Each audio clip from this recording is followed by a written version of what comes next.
putting in motions that lend themselves to like when Drake did the little song, the Tootsie Roll or whatever it was, that's, as me as an artist, that's, I find the integrity is important, So that one I haven't jumped into. I'll let it happen naturally. But I feel like you're aware of strategies that artists can employ. That's not what I've discussed. It's not sort of the more logical things that are out there. I feel like you might have some more nuanced. Yeah, so I don't think actually artists really know I don't think anyone's really done it on purpose. It's all been organic in terms of like whenever it goes super viral, because people like that one artist I was talking about, he didn't even perpetuate the trend. It just naturally came because he kept on uploading his stuff. And whenever he uploaded it early, when it exploded, it was because he had already uploaded it before everyone else. And there was a better song on TikTok already uploaded by the artist instead of it being like stolen from YouTube or something, like it's higher quality. I'm not understanding. I'm not understanding. What do you mean he had it first? A year ago, TikTok wasn't as popular as it is now. Okay. Artists have to upload their stuff on there, and people are uploading a ton of songs on there for people to use. He uploaded it early, and whenever it exploded, it was a good quality song to use as a trend. Someone thought that, and then it caught on. People started copying off of that same trend. And it wasn't that we heard the whole song or we weren't really paying attention to the song. They made the song a part of the trend of like a surprise video or something, just because someone liked it. It's organic growth that you need to think of yourself, but nobody has thought of or really tried. As far as I know, they probably like built these trends, but I can't tell because I don't know the backstory. But it looks extremely organic. But you can definitely create, like, there's this one song where I don't even know what it is, but you use it people listen to this song to look at beautiful stuff like beaches, drone shots. Yes. I can think of one of those. Yeah. I know what you're talking about. Yeah. So if you did something like that, like if you want it to be a mood, then do not only pair your song with just a trend, but also a filter or a type of editing style to your video, just to where it only works with that filter or that editing style. Right. So now they attribute your song to that. I remember one of them with one of the nature ones, because there's a couple. It was common that people would slowly pan up. And then the pan up would be say they're on top of a mountain, so you see their shoes or whatever, or you're looking at a flower, and then all of a sudden, as the beat builds or whatever, and you see this crazy landscape. And then I've seen it over and over again from different people. And that's the only way to create that type of video. People can't make it with a different song. They have to use that song with that video. Right.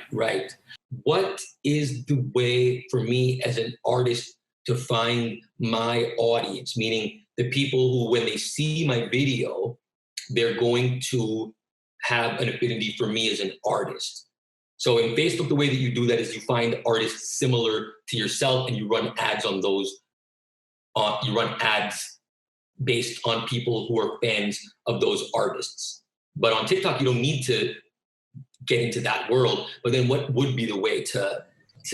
So I don't think there's any way of like hacking the audience that would be beneficial in the long run. Like follow chains don't work on TikTok. They hurt your profile if you mess up like TikTok wants to find people that fit your profile. They want to find people that work with it, go hand in hand. So then you both get the same content, you both work together. And all you have to worry about is basically making good content. If you make quality content, if you make good stuff that gets people to listen longer, to pay attention a little bit longer, TikTok will find your audience for you. Their algorithm works with just sending out to a batch audience, and then however many people like that based out of the first batch audience, whether it's usually 100 to 500 people that they send it out to. And if 200 people out of 500 people like the video, it's going to move to the next phase, and then it's going to do another batch audience. And they're doing the lookalike audience type of algorithm that you would see with Facebook. I'm glad you mentioned the batches, because a while back when I was getting new to TikTok, everyone, I guess it was a year and I don't know, maybe a year and a half ago, whatever it was.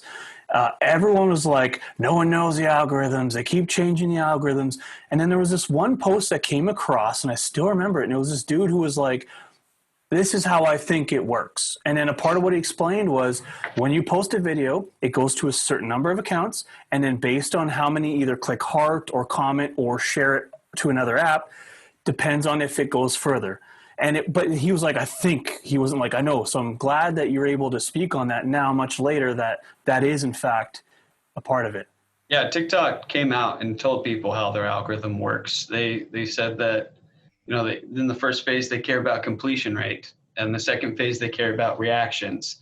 But the reason why they only care about completion rate is because in the first, if I pay 1,000 people to watch a video from one of those like farm websites to get views and fake followers, they can tell that they weren't actually intentional views. They were only there for 3 seconds to make it a view and not the whole video. And they didn't try any harder than 3 seconds, or they didn't complete the video, regardless of how many people watch it. Like, they then want to pair those same people with, did they like it? Because we're seeing 1 out of every 100 people who watched the video and did the completion rate also liked it. And is that matching up? Or are these people that were actually sent by friends? Were these people that were forced to watch the video? We should take that into account. Yeah, they're really against like any fake growth. So, which is good. Yeah. So I hate when apps and platforms get full of these spam accounts. Like, a lot of times you can tell, and it's like, get out of here, wasting my time sending me friend requests, and you can tell those accounts. So I'm glad TikTok's on that, because, I think most artists now, like Shah, I know can speak on this, since social media has been so big for so long, and we all look back at when there was even really, really big artists who were busted with the Instagram purge and all that. You look at it and you're like, it's not really helping you anyways. And it's just going to embarrass you later anyways too. So. Well, and I think specifically one thing that I can say that felt really good, which is sort of echoing what Caleb said, but maybe for someone who's not on TikTok, TikTok is sort of like Kia, and it's really about the customer or about the user. They're doing the work of propelling the good content forward. And then what that means is, you're right, in that it just needs to be good content. And then beyond good content, and aside from running ads, the one other thing you can do is hashtags, which in my experience on Facebook and Instagram is like very seldom does it make a difference for me. And then I've experienced it the good way, but then also kind of like the trolling way. So you remember when the Blackout Tuesday happened on Instagram and everyone had the black? Well, this is actually hurting Black Lives Matter, because people who use Black Lives Matter and the protest hashtags to like know where the protest is happening, and it's like to communicate with each other off the radar.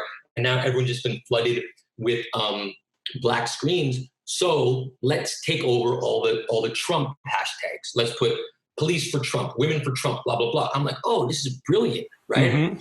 I had this post that was 6 ways to spot a cop, right? And it was just blatantly calling out, racist police brutality, murderous cops.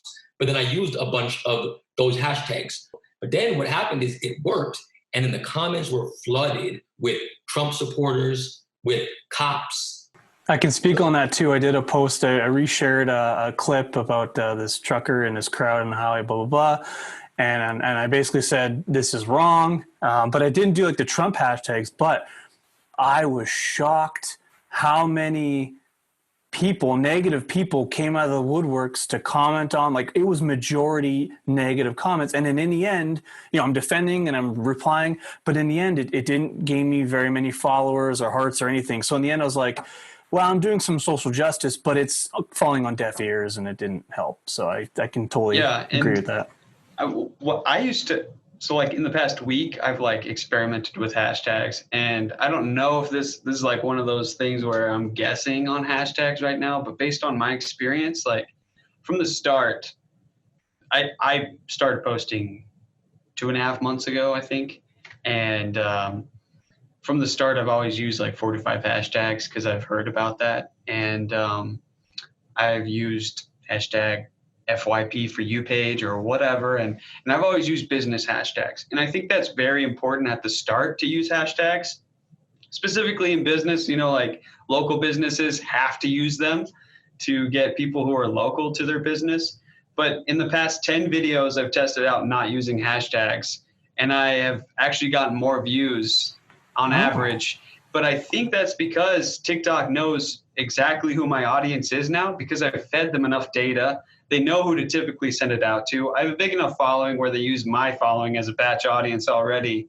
And a large percentage already comes from people who follow me. But at the start of a profile, I absolutely think it's necessary, because if you don't give them data, and that's part of the data on hashtags, then it needs to segment it somewhere. And you definitely have to put yourself into a category. It's not like Instagram where you can just post it like a social network if you want to gain followers. I mean, I've seen people who consistently get 10 to 20 views on a video, but they've posted thousands of videos. So they have 10,000 followers just because they get one follower per video, and they're just consistent. And it's just like weird posts, and it's mostly boomers or moms on there that are using it as a social network.